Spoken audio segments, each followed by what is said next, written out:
And you can feel everything. Like, So, it's yeah, not body shock. no, and Mentally, it's weird when your body runs out of blood.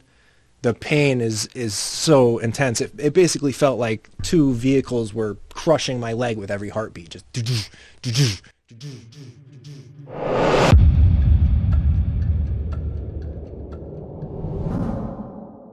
So I wanted you to be the first person on here, and I want to tell a little bit about your story of how you got to where you're at, and include, some stuff, and share with people about what this really does, and then how to turn into superhumans effectively.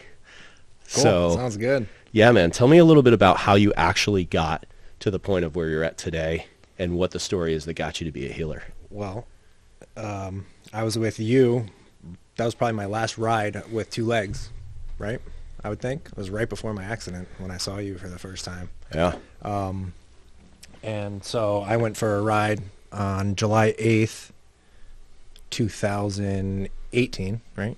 I think so. It's been almost 6 years. We were all going to Mesquamaket, 9 motorcycles. I hit road construction, was thrown from my bike, slid into a mile marker, cut my leg clean off on the side of the road, bled out, spent 6 weeks in the hospital. They got a tourniquet on you quick, right? Belt? I took my belt off. Yeah, my buddy Kyle and I took my belt off and tied my leg off, and then out of nowhere, a nurse in pink scrubs came running up and moved the tourniquet to the right place, because we didn't know. I didn't know that part of the story. Yeah, she came out of nowhere, man. It was crazy. Like, sitting there thinking you're going to die, and all of a sudden she comes running. She's like, I'm a trauma nurse, 12 years, in her scrubs. Comes and takes the tourniquet and puts it in the right place, pinches it, pulls it tight, and she's the one also that told the ambulance driver to pump me full of fluids to trick my heart into beating, because I had already bled out. There was my leg stopped bleeding by the time they loaded me in the ambulance. So let me just ask real quick, so you come on the rally that we all went on, which you are actually in a stunt video of mine from that day that I put together. Oh, really? You go on this ride with everybody, and how did you crash again, though? I hit road construction, so they were paving the highway, and it was an on-ramp, exit 90 into Mystic, and the 2 left lanes were good. The far right lane was all chewed up, and that transitional lip from the middle lane to the right lane was good pavement, and then 2 inches down was groove pavement. I couldn't see it. It was 4th of July weekend, so there's traffic everywhere. There was no signs on the highway for any road construction. Merged over to the right lane because the 6 bikes got ahead of me, and I didn't know where I was going, so I'm trying to keep line of sight of them. Moved over, just shook my handlebar. Tank slap. Yeah. And uncontrollable. Just instant, slammed me onto the ground, and then I woke up with my leg missing. Tried to stand up, had no idea my leg was missing at first. Tried to stand up a few times, fell flat on my face, looked over in the highway, my leg was sitting right there. And dude, what you looked over and your leg is sitting there. That's the first time I felt pain. There was no pain in my body until then. Once my brain made the connection that was my foot, then the pain started kicking in. I'm sorry, man. I don't want to focus super hard on this, but that's all good. What is it like looking across the way and seeing your limb? It was full of fear. I was. You were not in shock. I was not in shock. I was fully aware.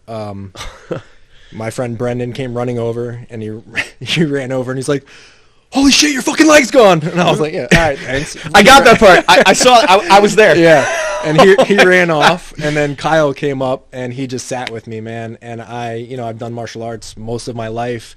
I'm well aware on, breathing and heart rate. So I started meditating, and I'm a father. My son was 3 years old at the time, and that was all that was on my mind. I was like, I'm not leaving my fucking kid. So I told Kyle, I was like, hold my hand and tell me I'm getting home to my kid. We just talked.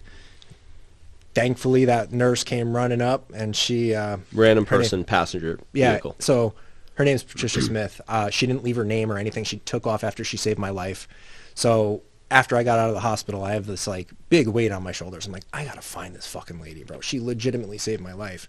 I need to know her.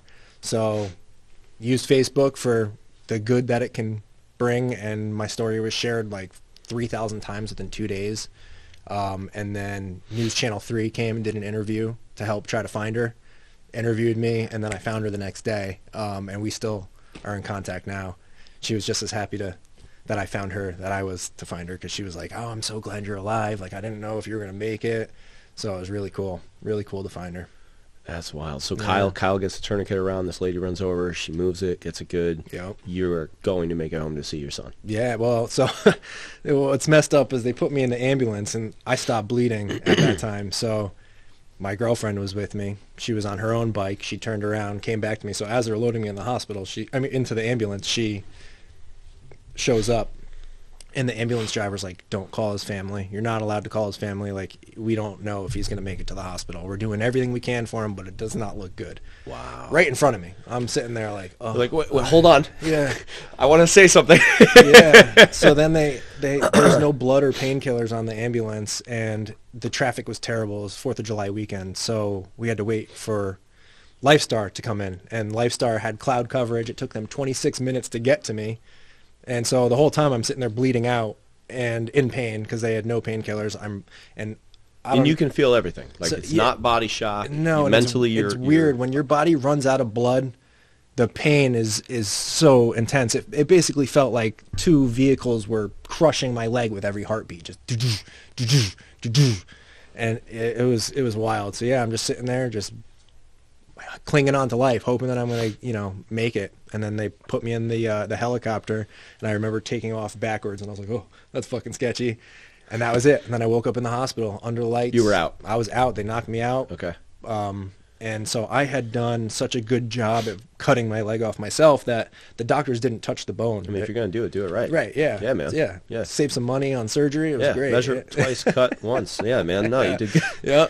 So yeah, they were like a samurai sword, cut it off. So they did nothing with the bone. I had no surgeries. I had to wait for it to heal so they can skin graft me and close it up.